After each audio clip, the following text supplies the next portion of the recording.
In the annals of military history, few battles shine as brightly or as bloodily as the Battle of Cannae. This wasn't just a victory. It was a masterpiece of tactical genius. A day when one man's brilliant mind outwitted the mightiest empire the world had ever known. Today, we're diving deep into the sandy plains of southern Italy to uncover how Hannibal Barca orchestrated one of the most famous and devastating victories in warfare. The year is 216 BC, the Second Punic War is raging. Hannibal, the Carthaginian general, who famously crossed the Alps with his elephants, has been rampaging through Italy for 2 years. He's already handed Rome 3 humiliating defeats at Ticinus, Trebia, and Lake Trasimene. The Roman Republic is reeling, their pride wounded, and their people are demanding blood. In response, they assemble the largest army they have ever put into the field. Imagine the scene. Over 80,000 Roman legionaries and their allies, a sea of shields and steel, marching with grim determination. Their mission is simple: find Hannibal and crush his army once and for all. Facing this colossal force is Hannibal's smaller, more diverse army of around 50,000 men: Carthaginians, Iberians, Gauls, and Numidians. On paper, the odds are overwhelmingly in Rome's favor. The Roman commanders, Batto and Paulus, are confident. They have the numbers, the heavy infantry, and the home field advantage. They plan to use brute force to smash through the Carthaginian center and overwhelm them. But Hannibal wasn't planning to fight a conventional battle.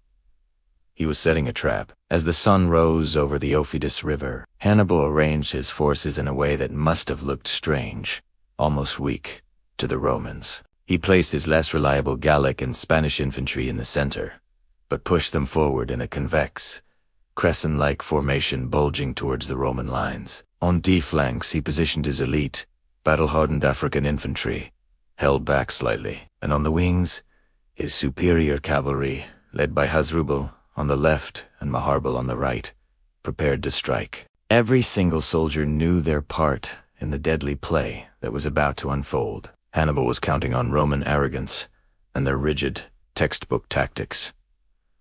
The battle begins. The Roman legions, tightly packed and eager for a fight, charge forward with a deafening roar. They smash into Hannibal's thin center, just as he intended. The Gauls and Iberians put up a fierce fight, but they began to slowly and deliberately give way. This wasn't a rout, it was a calculated retreat.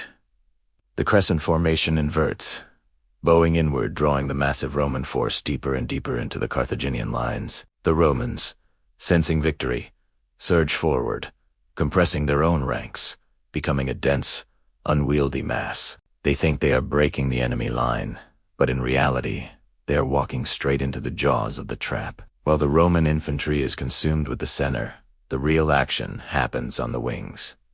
Hannibal's cavalry proves its worth. On the left, Hasdrubal's heavy cavalry shatters the Roman cavalry opposite them, but instead of pursuing them off the field, they do something extraordinary. They wheel around the rear of the entire Roman army and slam into the back of the remaining Roman cavalry on the other wing, who are already engaged with Maharbal's numerals. The Roman horsemen are annihilated. The first part of the trap is sprung. Now, with the Roman cavalry gone, the Carthaginian horsemen are free. They move to seal the rear of the Roman infantry, which is still packed together, pushing forward against a center that no longer exists. At that precise moment, Hannibal gives the signal. His elite African infantry, who have been waiting patiently on the flanks, turn inward. They slam into the exposed sides of the Roman legions. The trap is now complete. The Roman army, the largest Rome had ever fielded, is completely surrounded, a double envelopment. What followed was not a battle, but a slaughter. Trapped on all sides, with no room to maneuver or even swing their swords effectively, the Roman soldiers were systematically cut down. The chaos and panic were absolute.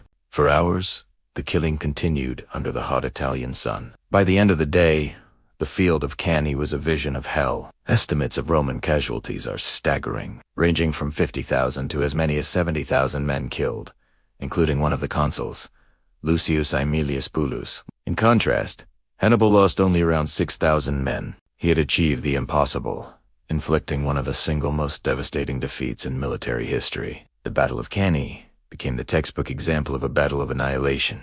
the perfect double envelopment. Hannibal's audacity, his understanding of psychology, and his brilliant use of a diverse force cemented his legacy as one of the greatest military commanders of all time. While Rome would eventually recover and win the war, the ghost of Cannae would haunt them forever, forcing them to completely rethink their military strategies. To this day, military academies and generals around the world study the Battle of Cannae, a timeless lesson in how genius, strategy, and courage can overcome even the most overwhelming odds. Thank you for watching. If you enjoyed this journey into military history, please like, subscribe, and hit the notification bell for more stories of epic battles and legendary commanders. See you next time.